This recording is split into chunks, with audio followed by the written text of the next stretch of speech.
These panels tell a story about New York City in the 1980s. It's sort of an origin story of what we now call street art.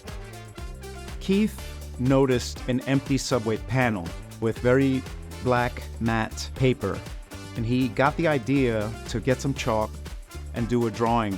That idea took on a life of its own. For the next 5 years, he would be doing drawings all over the subway on those black empty panels.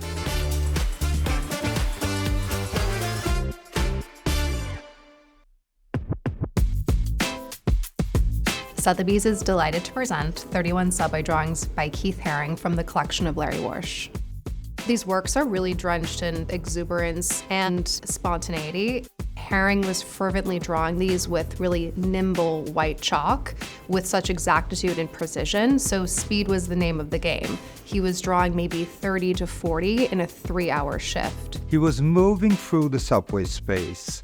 He was doing a drawing. It took him like 30 seconds, a minute. That's it. He moved on.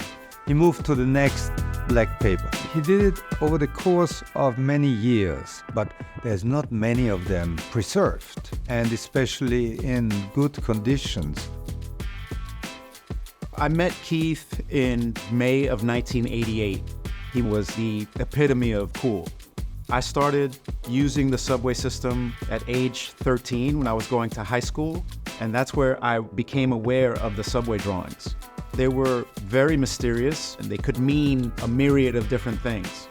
Haring, in a way, was demystifying the experience of viewing art. He was bypassing galleries and museums, and he was interacting with his audience in a direct way, which no artist had really done on such a scale ever before. He did it for the people of New York. Millions of people seeing it every day. The subway becomes a laboratory for ideas.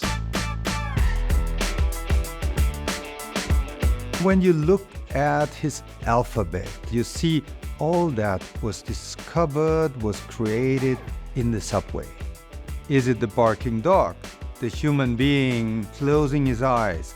So many motifs were created in the subway. These drawings are essentially a blueprint for every single major canvas and tarp ever created. One in particular is called Still Alive in '85, which actually was in response to Ronald Reagan's re-election. Boombox Head, it's a reference to the convergence of music, art, and dance. Haring was a frequent fixture at Club 57 and Mud Club, and the influence of music and hip-hop can't be understated. In the 1980s, in New York City, there were cultures that were being developed by graffiti writers, by rappers, by DJs, and Keith, in a sense, was finding his tribe. He goes to SVA, he meets the Kenny Scharfs of the world, the Basquiat's of the world, and the subway drawings help to tell that story. The subway drawings really announce Haring's genius as an artist.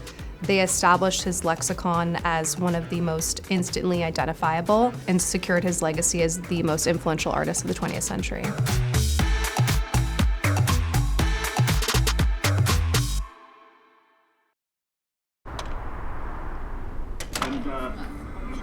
Should be